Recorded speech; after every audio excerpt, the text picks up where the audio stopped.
श्री शिवाय नमस्तुभ्यम दोस्तों, मेरे चैनल में आप सभी का स्वागत है। आज हम आपको वीडियो में जानकारी शेयर करने वाले हैं रमा एकादशी के बारे में, जो कि कार्तिक मास की एकादशी है। 9 नवंबर को यह एकादशी का व्रत रखा जाएगा। कृष्ण पक्ष की यह एकादशी है, रमा एकादशी। और गोवत्स एकादशी जो है, इस दिन गौ माता की सेवा और उनकी पूजन भी की जाती है संतान सुख के लिए। और रमा एकादशी की जो पूजा है, हम श्री हरि विष्णु नारायण केशव की भगवान माता लक्ष्मी के साथ की पूजन का महत्व है और इस एकादशी का बहुत ही महत्व है। इसकी पूरी जानकारी हम वीडियो में शेयर करेंगे। पूजा विधि क्या है, क्या शुभ मुहूर्त है, ये सब पूरी जानकारी हम आपको इस वीडियो में शेयर करने वाले हैं। एकादशी जो 9 नवंबर को पड़ रही है और इस एकादशी को हम सभी रमा एकादशी के नाम से जानते हैं। और ये माता लक्ष्मी का एक नाम रमा भी था, जिसके रमा एकादशी का नाम पड़ा।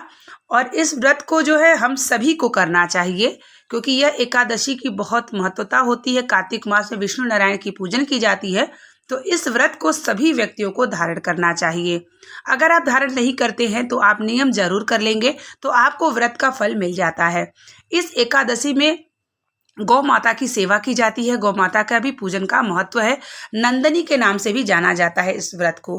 रमा एकादशी इसी दिन से भगवान विष्णु और माता लक्ष्मी की जो है पूजन साथ में शुरू हो जाती है, जो कि आपकी जो है दीपावली तक होती है। तो आज के दिन दोनों की पूजन एक साथ होना शुरू हो जाती है और इस एकादशी से सभी को माता लक्ष्मी और श्री विष्णु की पूजन करना चाहिए।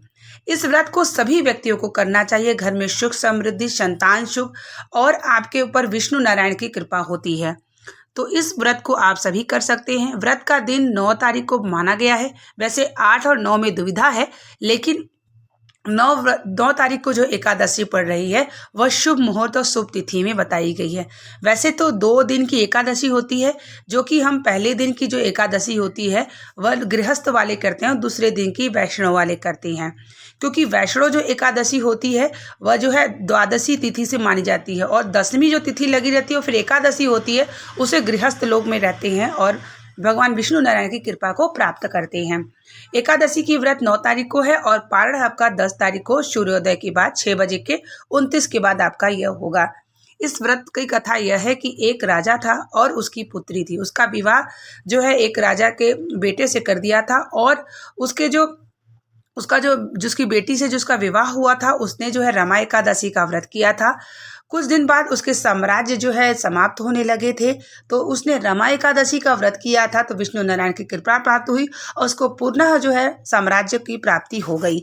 तो रमा एकादशी की व्रत रहने से सुख समृद्धि को बढ़ाया जाता है, क्योंकि माता लक्ष्मी और विष्णु नारायण की पूजन की जाती है। वैसे तो हर एकादशी में सिर्फ विष्णु भगवान की पूजन की जाती है, लेकिन कार्तिक मास की इस एकादशी से हम शुरू कर देते हैं विष्णु लक्ष्मी के साथ में पूजन करने की।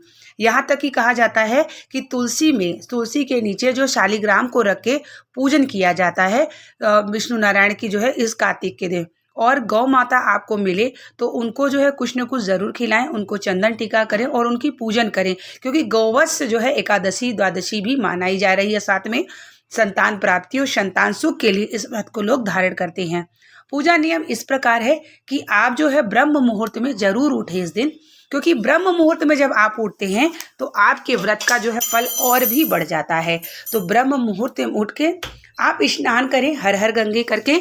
उसके बाद जो है आप इस व्रत का संकल्प ले लें विष्णु नारायण के सामने।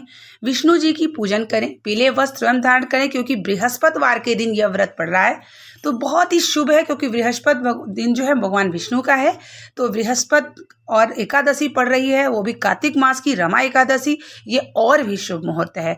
तो आप सभी पीला वस्त्र धारण करके पूजन करें और स्वयं भी अपने लड्डू गोपाल को पीला वस्त्र धारण कराएं। इस दिन आपको जो है केले के वृक्ष में हल्दी जो है जरूर दान करें, जरूर 1 चिटकी डालें, और अपने तुलसी माता में भी हल्दी जरूर डालें। कार्तिक मास में तुलसी पूजन की जाती है। वैसे तो एकादशी के दिन तुलसी की जो है छुआ नहीं जाता, स्पर्श नहीं किया जाता, तो इस बात का ध्यान रखिएगा, दूर से पूजा करिएगा, क्योंकि एकादशी ने स्वयं विष्णु नारायण की जो है व्रत किया था, तपस्या किया था एकादशी के दिन। तो इस दिन कहा जाता है कि तुलसी को स्पर्श न करके दूर से पूजन करें और जो है दूर उनके गमले से दिया बत्ती जो भी जलाते हैं आप दूर रखें, क्योंकि कार्तिक चल रही है और हम सभी नियम का पालन कर रहे हैं तो हमें तो पूजा करना ही है, लेकिन आप कुछ दूर रख के हो सके तो उन्हें स्पर्श ना करें, क्योंकि स्वयं तुलसी माता ने विष्णु नारायण के लिए तपस्या किया था, व्रत को धारण किया था एकादशी को। तो इस तरीके से तुलसी पूजन आप जो है सावधानी जरूर रखिएगा और विष्णु नारायण को पंचामृत स्नान जरूर कराइएगा। हो सके तो सभी इस व्रत को धारण करें, क्योंकि कार्तिक मास में किया गया कार्य आपको पूरे वर्ष के फल की प्राप्ति कराती है। और साथ ही विष्णु नारायण माता लक्ष्मी का जो है केशव खुले हुए विष्णु नारायण की पूजन की जाती है। तो ऐसे में सभी को व्रत करना ज़्यादा उत्तम होता है।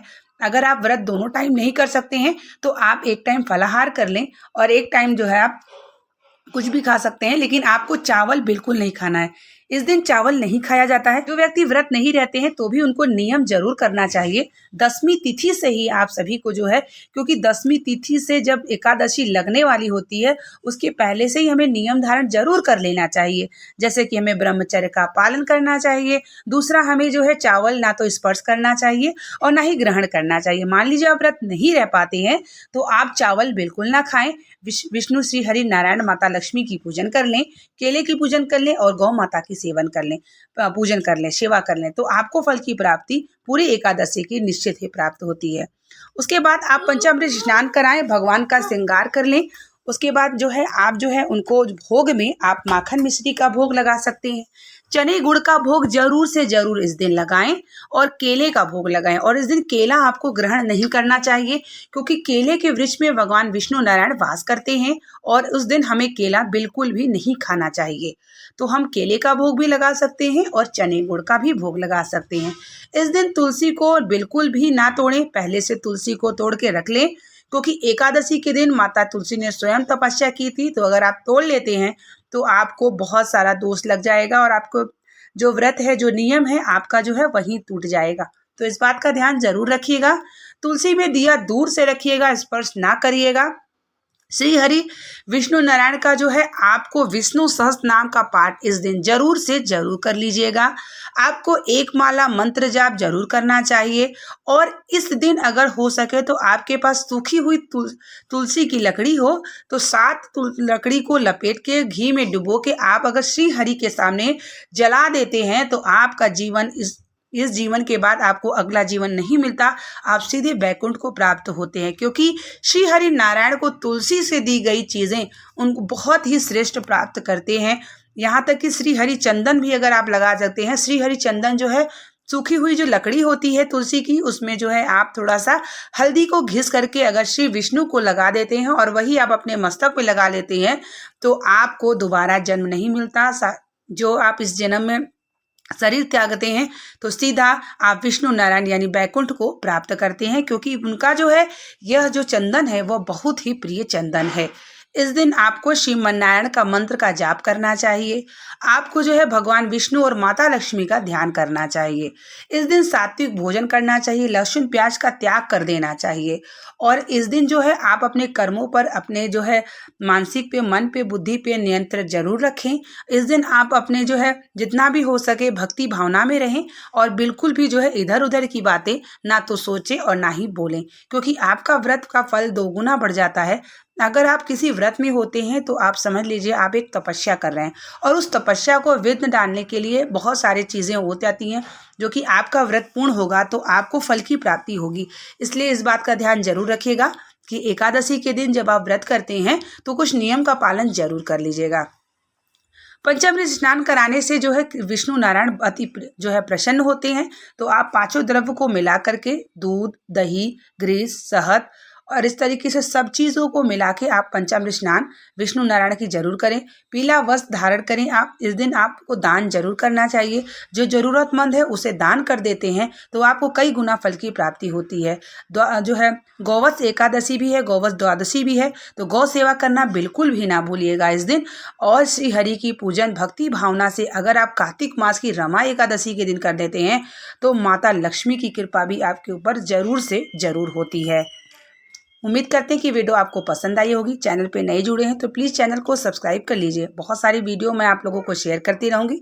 मिलते हैं नेक्स्ट वीडियो के साथ, तब तक के लिए आप लोगों को श्री शिवाय नमस्तुभ्यम। हर हर महादेव।